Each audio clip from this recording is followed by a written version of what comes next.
Hi friends, പുതിയ വീഡിയോയിലേക്ക് സ്വാഗതം. ഇന്ന് നമുക്ക് ഒരു പാവയ്ക്ക തീയൽ ഉണ്ടാക്കുന്നത് എങ്ങനെയാണെന്ന് നോക്കാം. അപ്പോൾ വീഡിയോയിലേക്ക് പോകാം.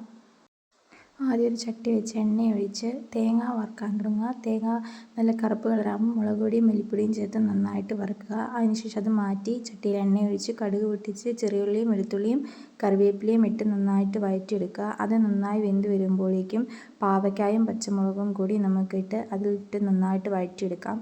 ഒരു ലേശം ഉപ്പും കൂടി ഇട്ടാൽ പെട്ടെന്ന് നന്നായിട്ട് വെന്ത് കിട്ടും. നന്നായിട്ട് വഴറ്റിയെടുക്കുകയാണെങ്കിൽ ഒത്തിരി വെള്ളം ഒഴിക്കാതെ നമുക്ക് പാവയ്ക്ക തീയൽ റെഡിയാക്കാം. ആ സമയം കൊണ്ട് നമുക്ക് വറുത്ത് വെച്ചിരിക്കുന്ന തേങ്ങ മിക്സിയുടെ ജാറിലിട്ട് നന്നായിട്ട് അരച്ചെടുക്കാം. വെള്ളം കൂട്ടാതെ വേണം അരച്ചെടുക്കാൻ. ആ അരച്ചെടുത്ത തേങ്ങ നമുക്ക് വെന്ത് വന്ന പാവയ്ക്കയിലോട്ട് ഇട്ട് കൊടുക്കാം.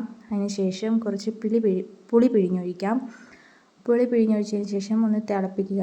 അത് പുളി ഒഴിച്ച് ഒരു അല്പം ടേസ്റ്റ് കൂടാനായി ഇച്ചിരി ജാഗരി ചേർക്കാം, ശർക്കര ചേർക്കാം. ശർക്കര ചേർത്തതിന് ശേഷം നന്നായിട്ട് തിളപ്പിച്ചെടുക്കാം. അങ്ങനെ നമ്മുടെ സിമ്പിൾ പാവയ്ക്ക തീയൽ ഇവിടെ റെഡിയായി കൂട്ടുകാരെ. എൻ്റെ വീഡിയോ ഇഷ്ടമായാൽ ഷെയർ ചെയ്യാനും ലൈക്ക് ചെയ്യാനും എൻ്റെ ചാനൽ സബ്സ്ക്രൈബ് ചെയ്യാനും മറക്കരുത്. അടുത്ത വീഡിയോയിൽ കാണും വരെ ബൈ.